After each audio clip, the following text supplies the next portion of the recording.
ایماندار لکڑہارے کی کہانی۔ ایک دفعہ کا ذکر ہے کہ ایک غریب لیکن بہت ایماندار لکڑہارا تھا جو ایک دریا کے کنارے ایک جھونپڑی میں رہتا تھا۔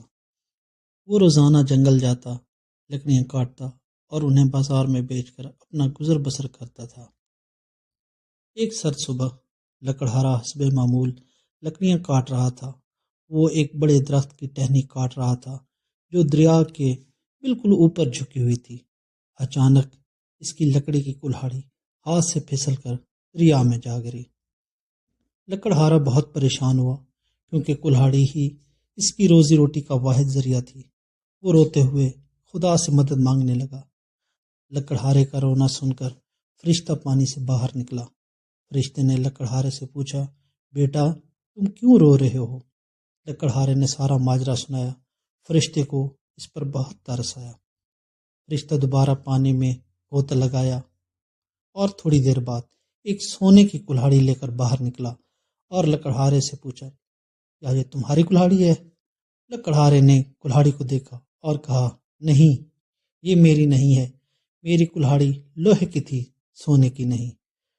فرشتہ دوبارہ پانی میں گیا اور اس بار ایک چاندی کی کلہاڑی لے کر نکلا اور پوچھا، کیا یہ تمہاری کلہاڑی ہے؟ لکڑہارے نے پھر ایمانداری سے جواب دیا، نہیں جناب، یہ میری نہیں ہے، میری کلہاڑی لوہے کی تھی۔ ایمانداری کا انعام۔ فرشتے نے ایک آخری بار پانی میں غوطہ لگایا اور اس بار وہ لوہے کی پرانی کلہاڑی لے کر نکلا جو لکڑہارے کی اصل کلہاڑی تھی۔ فرشتے نے پوچھا، کیا یہ تمہاری کلہاڑی ہے؟ لکڑہارا خوشی سے چلایا، ہاں، یہی میری کلہاڑی ہے۔ لکڑہارے کی ایمانداری اور سچائی دیکھ کر فرشتہ بہت خوش ہوا۔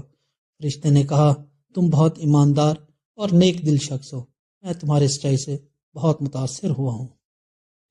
انعام کے طور پر فرشتے نے لوہے کی کلہاڑی کے ساتھ ساتھ اسے سونے اور چاندی کی کلہاڑیاں بھی دے دیں۔ لکڑہارا ان تمام تحفوں کو لے کر بہت خوش ہوا اور فرشتے کا شکریہ ادا کر کے اپنے گھر چلا گیا۔ اس دن کے بعد سے وہ خوشی خوشی اپنی زندگی گزارنے لگا۔ سبق: ایمانداری بہترین حکمت عملی ہے۔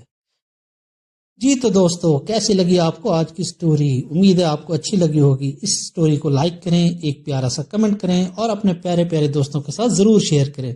اور اگر آپ نے ابھی تک اپنے channel kids and big stories کو سبسکرائب نہیں کیا تو ابھی سبسکرائب کریں اور ساتھ ہی بیل آئیکن کو کلک کریں تاکہ ہر نئی آنے والی سٹوری کی معلومات آپ کو فوراً مل سکے۔ چلیے تو دوستو، اب آپ سے اجازت چاہتے ہیں، جلد ملتے ہیں ایک نئی سٹوری کے ساتھ، تب تک کے لیے بائے بائے۔